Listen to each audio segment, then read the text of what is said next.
ಸಾಮಾನ್ಯವಾಗಿ ಎಲ್ಲರೂ ದೇವಸ್ಥಾನಕ್ಕೆ ಹೋದಾಗ ದೇವಾಲಯ ಅಭಿವೃದ್ಧಿ ಆಗಲಿ ಅಂತ ಹುಂಡಿಗೆ ಕಾಣಿಕೆ ಹಾಕ್ತಾರೆ.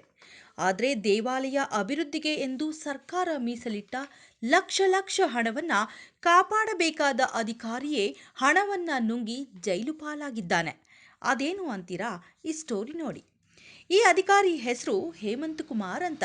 ಬೆಂಗಳೂರು ಗ್ರಾಮಾಂತರ ಜಿಲ್ಲೆಯ ದೊಡ್ಡಬಳ್ಳಾಪುರ ತಾಲೂಕಿನ ಸಾಸಲು ಹೋಬಳಿಯ ರೆವಿನ್ಯೂ ಇನ್ಸ್ಪೆಕ್ಟರ್ ಆಗಿರೋ ಹೇಮಂತ್ ಕುಮಾರ್ ಇಬ್ಬರು ತಹಶೀಲ್ದಾರ್, ಓರ್ವ ಕೇಸ್ ವರ್ಕರ್ ಸಹಿ ಮತ್ತು ಸೀಲನ್ನ ಬಳಸಿಕೊಂಡು ಸುಮಾರು 60 ಲಕ್ಷದವರೆಗೂ ಹಣವನ್ನ ನುಂಗಿ ನೀರು ಕುಡಿದಿದ್ದಾನೆ. ಇನ್ನು ಮುಜರಾಯಿ ಹಣವನ್ನ ಬೇರೆ ಬೇರೆ ಖಾತೆಗೆ ವರ್ಗಾವಣೆ ಮಾಡಿಕೊಂಡು ಡ್ರಾ ಮಾಡಿಕೊಂಡಿದ್ದಾನೆ. ಬೆಂಗಳೂರಿನ ಮಹಿಳೆಯೊಬ್ಬರ ಕೆನರಾ ಬ್ಯಾಂಕ್ ಖಾತೆಗೆ ಹಂತ ಹಂತವಾಗಿ ಹಣ ವರ್ಗಾವಣೆ ಮಾಡಿದ್ದು, ಬಳಿಕ ಮಹಿಳೆಯ ಖಾತೆಯಿಂದ ಬೇರೊಂದು ಖಾತೆಗೆ ಹಣ ಬದಲಾವಣೆ ಮಾಡಿಕೊಂಡು ಸರ್ಕಾರದ ಬೊಕ್ಕಸಕ್ಕೆ ಮಂಕು ಬೂದಿ ಎರಚಿ ಇದೀಗ ಪೊಲೀಸರಿಗೆ ತಗಲಾಕೊಂಡಿದ್ದಾನೆ.